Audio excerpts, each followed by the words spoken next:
The following video contains spoilers for parts 1, 2, and 3 of Kizumonogatari. Proceed at your own discretion. Tatsuya Oishi's film Kizumonogatari, released in 3 parts between 2016 and 2017, tells the story of 2 conflicting worlds: the world of the normal and the world of the abnormal. Protagonist Koyomi Araragi finds himself trapped between these worlds after an attempt to save a dying vampire leads to him being transformed into a vampire himself.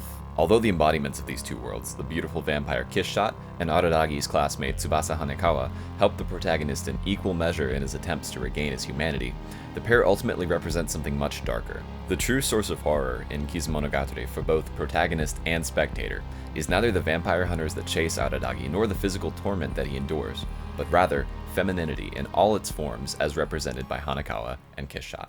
The film features abundant visual hyperbole, which serves both to exaggerate events and make clear that the audience is witnessing these events through the perspective of Araragi. An early shot of part 1 sees Araragi walking alone on a rooftop on which every inch of ground is occupied by separate crows, with hundreds of the birds being visible in multiple shots. This exaggeration is seen again only a few minutes afterwards, when a brief gust of wind is shown blowing all the leaves off of a tree. While this may seem to be a minute detail or a quirk of the medium, these shots serve the purpose of positioning the viewer within Araragi's perception of reality rather than reality itself.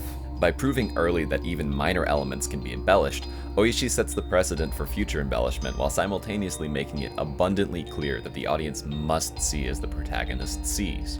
The positioning of the audience within the perspective of Araragi is paramount to the portrayals of abjection within the film. In Visual Pleasure and Narrative Cinema, Laura Mulvey writes of the developmental point of seeing oneself in a mirror that the image recognized is conceived as the reflected body of the self, but its misrecognition as superior projects this body outside itself as an ideal ego, and relates this concept to identification with the male lead in film. Because the aforementioned hyperbole places the audience in the space of identifying with Araragi, of seeing him as their mirror image, the film is fixed within Mulvey's cycle of the male gaze in cinema, even before Araragi begins lusting after the female characters.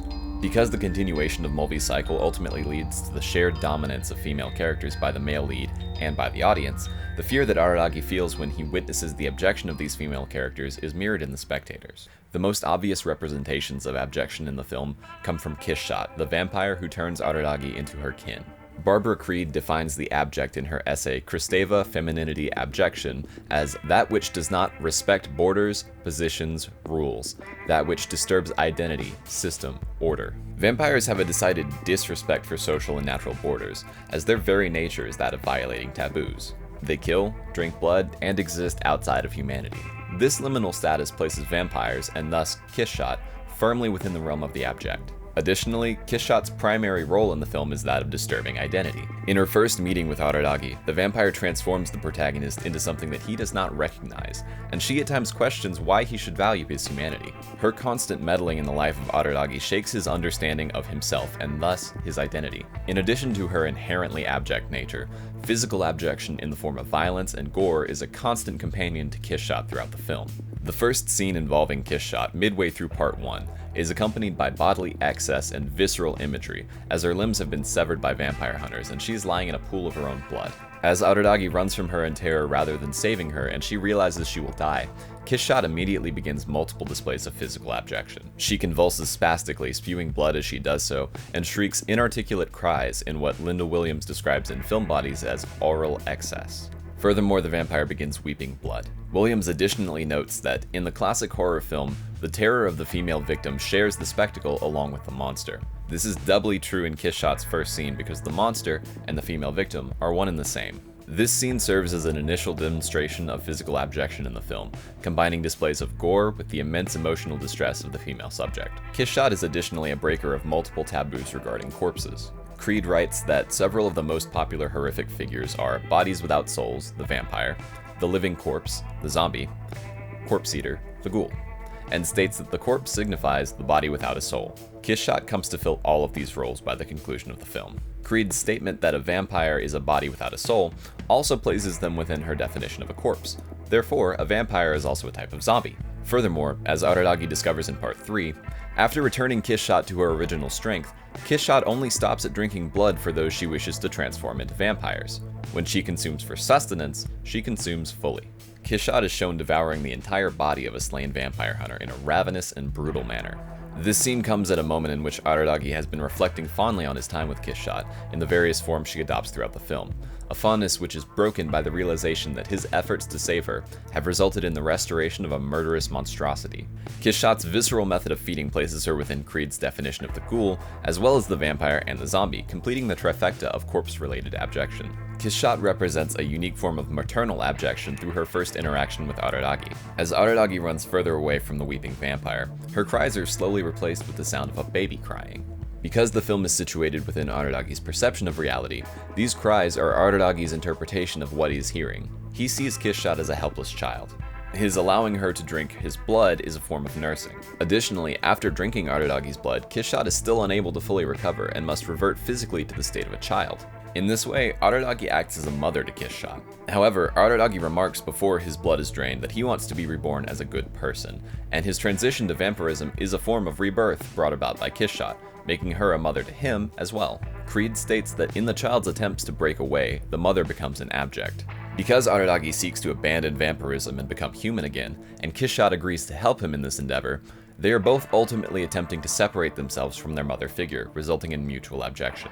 The inherent sexuality of vampires creates further forms of abjection due to the particular circumstances surrounding Kissshot and Araragi. Vampires are typically portrayed as seductive beings, and vampiric feeding is often sexual in connotation. Because Araragi and Kissshot have a pseudo-parental relationship with one another that works in both directions, this leads to abjection in the form of the incest taboo. Difference in age between the pair also creates complication when cast in the light of vampiric sexuality, as Kissshot is several hundred years Araragi's senior. This issue, as with the maternal one, is reversed when Kissshot is forced to take on a childlike body in part 1. Because of this shift, the physically older Araragi now has a further complicated relationship with the mentally older Kissshot. The issue of age difference compounded with the incest taboo creates a web of abjection between the characters that is not easily untangled. When Kissshot reveals the true nature of her plan in part 3, Araragi is faced with perhaps her most revolting form of abjection, the one aimed at himself. Kissshot reveals that from the moment Araragi agreed to save her, she planned to die for him, and goes on to say that the only way for him to regain his humanity is to drink all of her blood and kill her. Araragi knows that the alternative to this is to allow her to live and feed on humans, but the act of engaging in vampirism as a means to restore humanity still requires a momentary rejection of that humanity.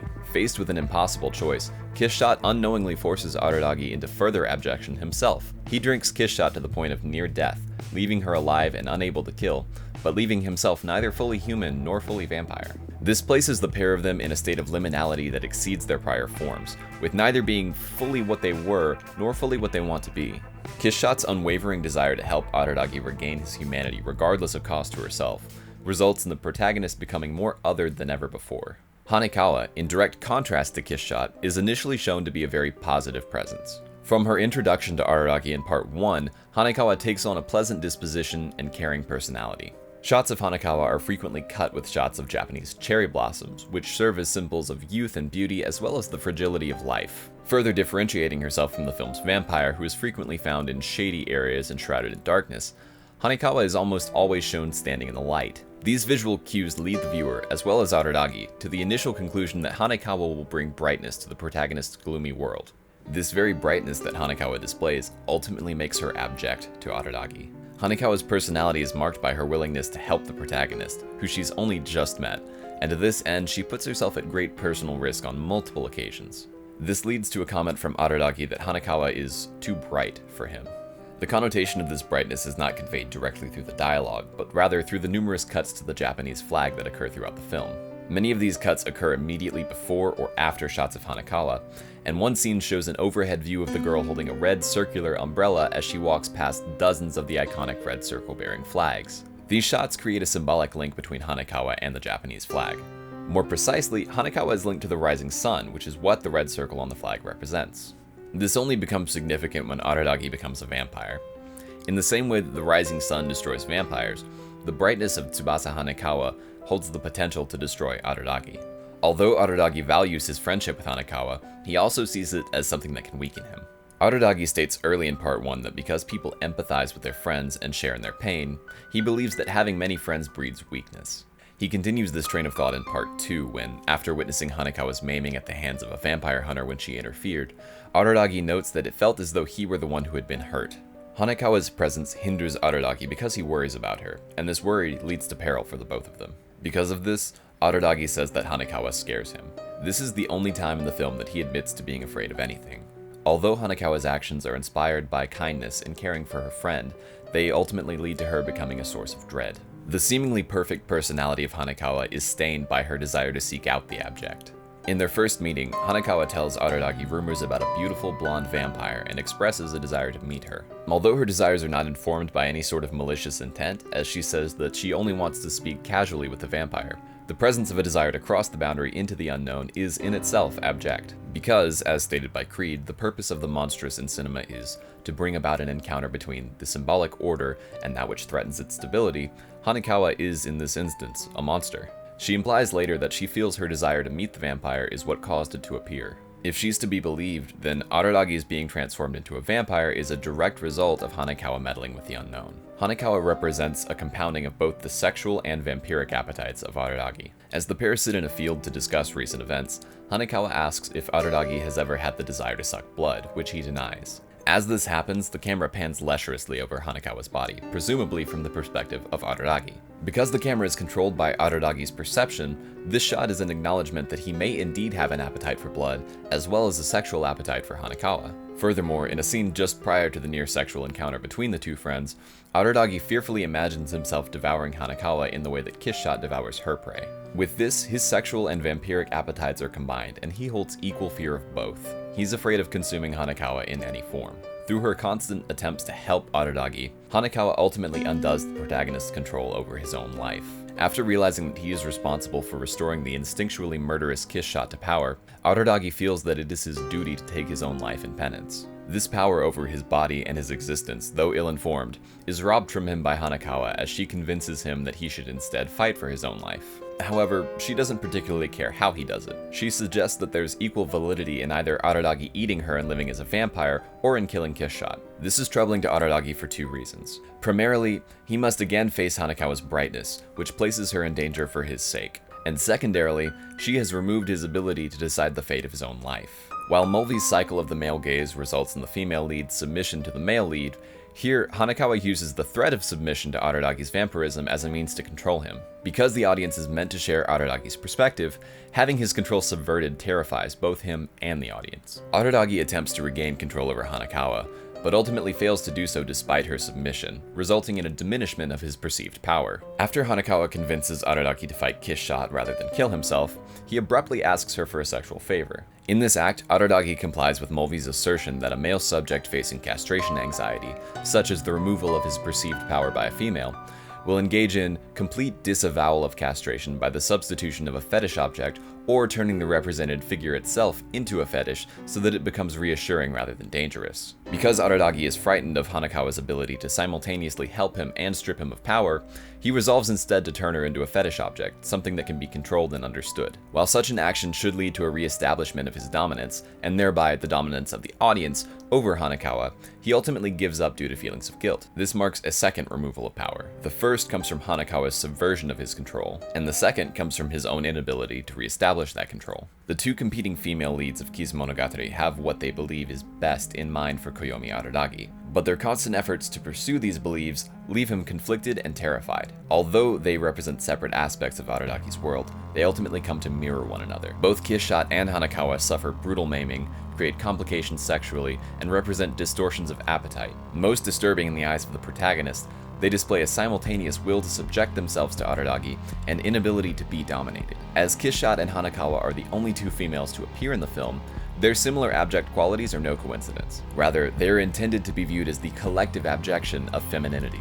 Araragi's fear of these women, mirrored in the audience through creative use of the male gaze, creates a subtle and nuanced feeling of unease in what is otherwise a straightforward film of spectacle.